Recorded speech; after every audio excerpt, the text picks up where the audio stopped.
തഹജ്ജുദ് നമസ്കാരത്തിന് ബാങ്ക് ഇല്ല എന്ന് ഉസ്താദ് പറയുന്നു. എന്നാൽ മക്കയിലും മദീനയിലും ഞാൻ ബാങ്ക് കേട്ടിട്ടുണ്ട്. ടി ആലിക്കുട്ടി ഹാജി കൊണ്ടൂർക്കരയിൽ നിന്നും ചോദിച്ചിരിക്കുന്നു. ആലിക്കുട്ടി ഹാജി പറഞ്ഞത് സത്യമാണ്. പരിശുദ്ധ മക്കയിലും മദീനയിലും തഹജ്ജുദ് നമസ്കാരത്തിനെ അറിയിക്കുന്നതിന് വേണ്ടി ബാങ്ക് വിളിക്കാറുണ്ട് പള്ളിയിൽ. ഉസ്താദ് പറഞ്ഞത് ഓരോ വ്യക്തിയും തഹജ്ജുദ് നമസ്കരിക്കുന്ന വ്യക്തികൾ ബാങ്കോ ഇഖാമത്തോ കൊടുക്കണ്ട എന്നാണ്. മറിച്ച് ഒരു നാട്ടുകാരെ മൊത്തം അറിയിക്കുന്നതിന് വേണ്ടി പള്ളിയിൽ നിന്നും തഹജ്ജുദിന്റെ സമയമായി എന്നറിയിക്കാൻ ബാങ്ക് വിളിക്കുന്നതിൽ കുഴപ്പമൊന്നുമില്ല. അതാണ് മക്കയിലും മദീനയിലും കാണുന്നത്. ഖുർആൻ മലയാളത്തിൽ എഴുതുന്നതിൻ്റെ വിധി എന്താണ്? റഹയാനത്ത് കഞ്ഞിപ്പുരയിൽ നിന്നും എഴുതിയിരിക്കുന്നു. അള്ളാഹുവിൻ്റെ കലാമായ ഖുർആൻ ഷരീഫ് അറബി അല്ലാത്ത ഭാഷകളിൽ എഴുതുന്നത് തെറ്റാണ്. അത് ഖുർആൻ മൊത്തത്തിൽ എഴുതുന്നതിൻ്റെ വിധിയാണ്. നേരെ മറിച്ച് ചെറിയ വാക്കുകൾ പഠിക്കാൻ വേണ്ടി ചെറിയ ആയത്തുകളൊക്കെ എഴുതുന്നതിൽ വലിയ കുഴപ്പമില്ല. ഉദാഹരണത്തിന് അള്ളാഹു ഖുർആനുള്ള വാക്കാണ്. ബിസ്മില്ലാഹിർ റഹ്മാനിർ റഹീം ഖുർആനാണ്. ഖുർആൻ എന്നുള്ളതും ഖുർആനുള്ള വാക്കാണ്. ഇതൊക്കെ നാം മലയാളത്തിലും ഇംഗ്ലീഷിലുമൊക്കെ എഴുതാറുണ്ട്. ഇതുപോലുള്ള ചെറുതൊഴിച്ച് മൊത്തത്തിൽ ഖുർആൻ മറ്റു ഭാഷകളിൽ എഴുതുന്നത് കടുത്ത കുറ്റമാണ്. ഉസ്താദ് പറഞ്ഞ ദുആ ഓതി എൻ്റെ മകളുടെ വിവാഹം ഭംഗിയായി നടന്ന വിവരം സന്തോഷത്തോടു കൂടി അറിയിക്കുന്നു എന്ന് ഐഷ ഷൗക്കത്തലി അബുദാബിയിൽ നിന്നും പറഞ്ഞിരിക്കുന്നു. അൽഹംദുലില്ലാ. അല്ലാഹു സുബ്ഹാനഹു വ തആല നിങ്ങളുടെ മകളുടെ ജീവിതത്തിൽ ഖൈറും ബർക്കത്തും നൽകുമാറാകട്ടെ. വിവാഹ ജീവിതം സ്വപ്നം കണ്ട് കഴിയുന്ന ധാരാളം പേരുണ്ട്. അവരെല്ലാം അൽമുഫാസിൽ കൊടുത്തിട്ടുള്ള ദുആക്കൾ പതിവാക്കി അള്ളാഹുവിനോട് ആത്മാർത്ഥമായി ദുആ ചെയ്യുക.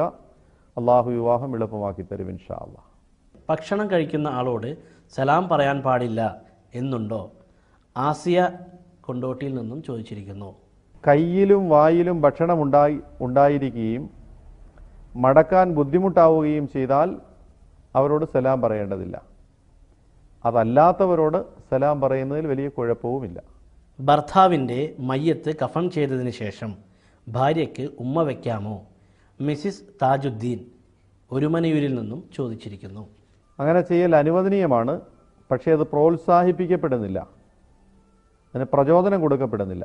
സിഹർ ചെയ്യുന്നവരുടെയും ചെയ്യിപ്പിക്കപ്പെടുന്നവരുടെയും വിധി എന്താണ്? സിഹറിൻ്റെ പ്രതിവിധി എന്താണ്? റിയ തൊടുപുഴയിൽ നിന്നും ചോദിച്ചിരിക്കുന്നു. സിഹിർ ചെയ്യലും ചെയ്യിപ്പിക്കലും വൻ പാപങ്ങളിൽ പെട്ടതാണ്. വൻ പാപങ്ങളിൽ തന്നെ സിഹിർ ഏറ്റവും കടുപ്പമുള്ളതാണ്. ഒരു കാരണവശാലും അതുമായി ബന്ധപ്പെട്ട ഒരു കാര്യങ്ങളിലും ഒരു സത്യവിശ്വാസി ഏർപ്പെട്ടുകൂടാ. മാത്രമല്ല, ഒരു നിശ്ചിത കാലം കഴിഞ്ഞാൽ ചെയ്ത സിഹിർ തിരിച്ചടിക്കുകയും ചെയ്യും. അത് വലിയ അപകടമായി മാറുകയും ചെയ്യും. ഏതെങ്കിലും തരത്തിൽ സിഹിറോ മറ്റോ ബാധിച്ചാൽ മനസ്സിൽ മുറുകെ പിടിച്ചുകൊള്ളുക, പതിവാക്കിക്കൊള്ളുക. അള്ളാഹു സുബ്ഹാനഹു വ തആലയുടെ ബർക്കത്ത് കൊണ്ട് സിഹിറിനെ മാറ്റിത്തരുന്നതാണ്. സുബഹി ഖളാ വീടുമ്പോൾ കൈ ഉയർത്തി കുനൂത്ത് ഓതേണ്ടതുണ്ടോ? പി സമീറ പള്ളിപ്പുറത്തു നിന്നും ചോദിച്ചിരിക്കുന്നു. വേണം. ഖളാ വീട്ടുമ്പോൾ കൈ ഉയർത്തി തന്നെ കുനൂത്ത് ഓതേണ്ടതാണ്. കൊടുങ്ങല്ലൂരിൽ നിന്നും സൈനബ എന്ന ഒരു സഹോദരി ചോദിച്ചിരിക്കുന്നു. അമുസ്ലിം യുവാവുമായി ഒരുമിച്ച് ജീവിച്ച മുസ്ലിം പെൺകുട്ടി അയാളെ ഉപേക്ഷിച്ച് മുസ്ലിം ആകണമെങ്കിൽ എന്താണ് ചെയ്യേണ്ടത്? ആ പെൺകുട്ടി ഷിർക്കൊന്നും ചെയ്തിട്ടില്ലെങ്കിൽ പ്രശ്നമൊന്നുമില്ല, അവൾ മുസ്ലിം തന്നെയാണ്. പിന്നെ ഷിർക്ക് ചെയ്തിട്ടുണ്ടെങ്കിൽ, അതുപോലെ ഇല്ലെങ്കിൽ തന്നെ സൂക്ഷ്മതയ്ക്ക് വേണ്ടി തൗബ ചെയ്ത് കലിമ ചൊല്ലൽ നല്ലതാണ്, അത് ഉത്തമമാണ്. ലുക്മാന് നാം വിജ്ഞാനം നൽകിയെന്ന് ഖുർആനിൽ കാണുന്നു. എന്നാൽ അദ്ദേഹത്തെ പ്രവാചക ഗണത്തിൽ ഉൾപ്പെടുത്തിയിട്ടില്ല. അത് എന്തുകൊണ്ടാണ്? KJ സൈദലി കൈപ്പുറത്തു നിന്നും ചോദിച്ചിരിക്കുന്നു. വിജ്ഞാനം നൽകി എന്ന് പറഞ്ഞതിൻ്റെ പേരിൽ ഒരാളെ പ്രവാചകനാക്കണമെന്നില്ല.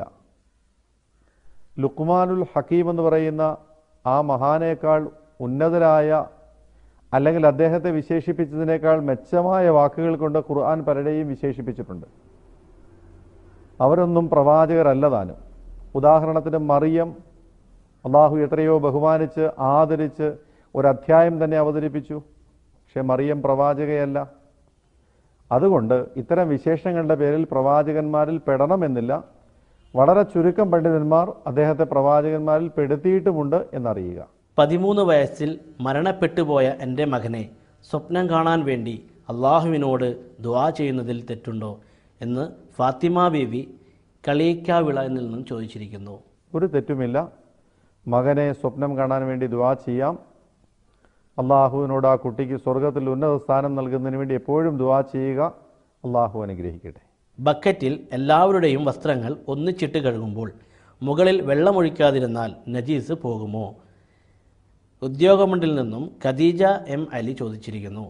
മുതിർന്നവരുടെയും കുട്ടികളുടെയും സ്ത്രീകളുടെയും എല്ലാം വസ്ത്രങ്ങൾ ഒന്നിച്ചിട്ട് കഴുകുമ്പോൾ പ്രത്യേകം വെള്ളം ഒഴിച്ചില്ലെങ്കിൽ നജീസ് പോകുമോ എന്നാണ് ചോദ്യം. ഏത് രീതിയിൽ കഴുകിയാലും നജീസ് പോയിരിക്കണമെന്ന് മാത്രം. കുടഞ്ഞു കഴുകുകയോ മുകളിൽ വെള്ളമൊഴിക്കുകയോ ഏതെങ്കിലും തരത്തിൽ നജീസ് പൂർണ്ണമായി അതിൻ്റെ മണം, രുചി, നിറം എന്നിവ പോയിരിക്കണം. ഇത്രയുമേ ഉള്ളൂ.